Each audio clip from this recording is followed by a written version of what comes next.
Oke, baik. Masih semangat pagi semuanya tentunya ya. Dan yang pastinya masih harus tetap lebih semangat dan semangat terus.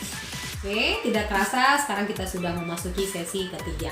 Dan yang pasti dari sesi 1, sesi 2, dan sesi 3 punya keterkaitan materi satu dengan yang lainnya. Kalau sesi sebelumnya kita membahas tentang sistem hukum yang ada di dunia.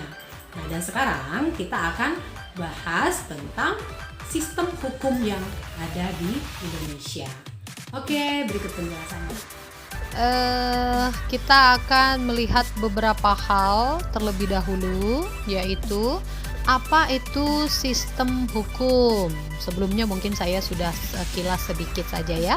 Jadi ini mungkin sifatnya hanya mengulang saja.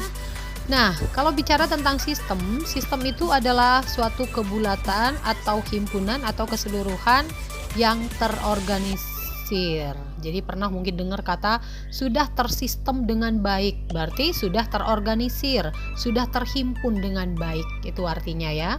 Nah, kalau begitu, apa yang dimaksud dengan sistem hukum Indonesia?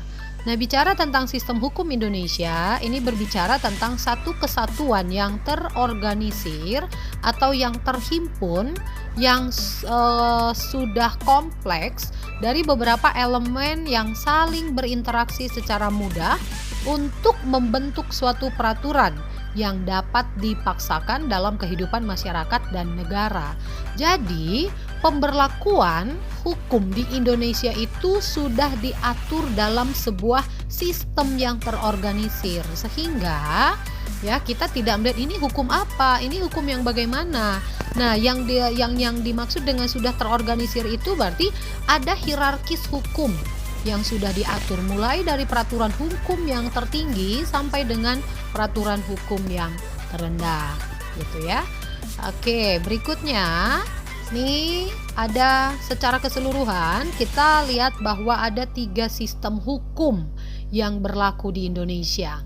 Yang pertama itu dikenal dengan sistem hukum Eropa atau hukum nasional. Jadi berlaku buat siapapun, tidak mengenal agama, tidak mengenal suku, tidak mengenal daerah, tapi hukum ini berlaku untuk semua warga negara Indonesia. Bisa juga dalam hal tertentu mengikat pemerintah, bisa juga mengikat para aparat, mengikat lembaga-lembaga negara yang ada di dalamnya. Nah, kemudian yang kedua ada hukum adat, kemudian yang ketiga ada hukum Islam. Jadi 3 sistem hukum ini yang berlaku di Indonesia ya. Namun sebelumnya kita lihat dulu satu persatu ya, secara umum saja, karena nanti pada akhirnya di semester berikutnya Anda juga akan membahas kembali tentang hukum adat, hukum Islam, dan juga hukum nasional yang berlaku di negara kita. Nah, yang pertama berbicara tentang hukum nasional. Nah, hukum nasional itu adalah kesatuan hukum yang dibangun untuk mencapai tujuan negara yang bersumber dari falsafah dan konstitusi negara. Dan dalam kedua hal tersebut terkandung tujuan dasar dan cita-cita hukum negara. Ini secara teori ya yang saya definisikan. Namun pun pengertian dari hukum nasional itu seperti yang saya sampaikan, bahwa hukum itu adalah hukum yang diberlakukan untuk setiap orang gitu ya, tanpa memandang yang tadi saya sebutkan seorang dari suku mana, agama mana. Nah, dan ini bersumber dari falsafah dan konstitusi negara kita. Ya, berbicara tentang falsafah itu adalah Pancasila. Konstitusi negara kita adalah Undang-Undang Dasar tahun 1945.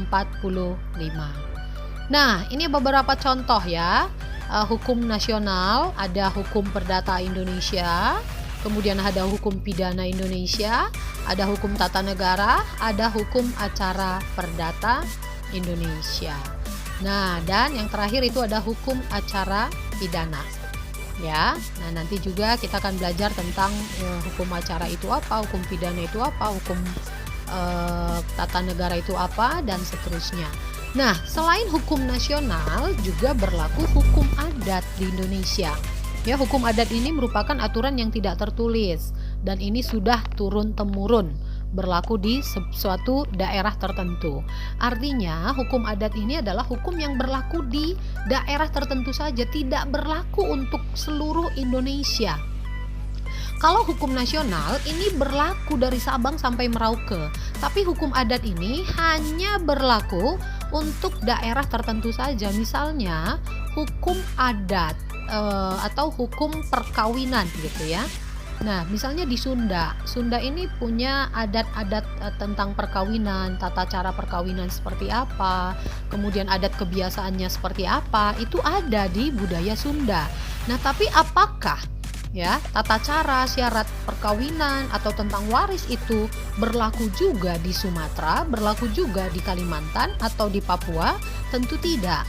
Nah, hukum tersebut hanya berlaku untuk daerah tertentu saja. Karena kita bicara tentang hukum adat Sunda, berarti itu hanya berlaku untuk orang Sunda saja atau orang Jawa Barat pada umumnya. Ya, itu ya untuk hukum adat. Nah, berikutnya yang ketiga itu adalah hukum Islam. Kalau tadi hukum nasional berlaku untuk semua dari Sabang sampai Merauke, tidak dibatasi oleh suku, agama, dan ras tertentu. Nah, kemudian adat tadi hanya untuk adat tertentu saja. Nah, ini kembali juga dengan hukum Islam. Hukum Islam ini bagaimana? Ini hanya berlaku untuk yang beragama Muslim saja. Ya, namun pun demikian, hukum apa saja yang diatur dalam hukum Islam? Nah, dibatasi untuk perkara tertentu saja, seperti perkawinan, kemudian waris, dan juga perwalian anak. Nah, perhatikan, Anda tidak menemukan di sini tentang hukum pidana gitu ya. Nah, kenapa? Karena hukum pidana ini merupakan hukum nasional, jadi berlaku buat siapapun. Nah, jadi bukan khususnya untuk warga negara yang beragama Muslim ya, tentang perkawinan, waris, dan perwalian anak, dia tunduk dan taat terhadap kompilasi hukum Islam ya yang berlaku di Indonesia. Nah, jadi ini adalah beberapa kajian nanti akan kita bahas dalam sistem hukum di Indonesia. Nah, yang pertama tentang elemen of system, pembagian hukum berdasarkan tujuan, wilayah, dan seterusnya. Kemudian tentang fundamental of system. Nah, ketiga berbicara tentang division of system. Yang keempat adalah competence system, dan terakhir adalah konsistensi sistem yang berlaku di hukum Indonesia. Nah, jadi dari beberapa kesimpulan-kesimpulan yang sudah kita bahas tadi ya, berbicara tentang sistem hukum Indonesia ya, yang berlaku di Indonesia adalah hukum Eropa, hukum adat, dan hukum Islam. Jadi bagaimana Bu? Apakah akan ada pertentangan di dalamnya? Misalnya adat Sunda menyatakan A, sementara hukum nasional menyatakan B. Yang berlaku yang mana? Ya. Nah, tentunya tidak bisa kita jawab secara gamblang yang berlaku adalah A, hukum nasional, atau yang berlaku adalah hukum adat. Dalam hal ini ya, yang pasti sih hukum nasional yang berlaku, tapi sesuai dengan amanah undang-undang tentang kehakiman, di sini juga disebutkan di pasal tertentu dalam undang-undang tersebut disebutkan bahwa setiap hakim dalam mengadili, memeriksa, dan memutus suatu perkara harus menggali nilai-nilai yang timbul dan tumbuh di masyarakat. Artinya, dalam memutus sebuah perkara, hakim juga memperhatikan nilai-nilai dan adat istiadat yang tumbuh dan berkembang di suatu daerah.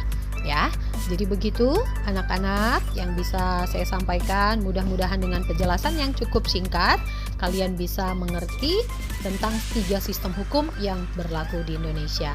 Itu aja yang bisa saya sampaikan. Terima kasih, semangat siang semuanya.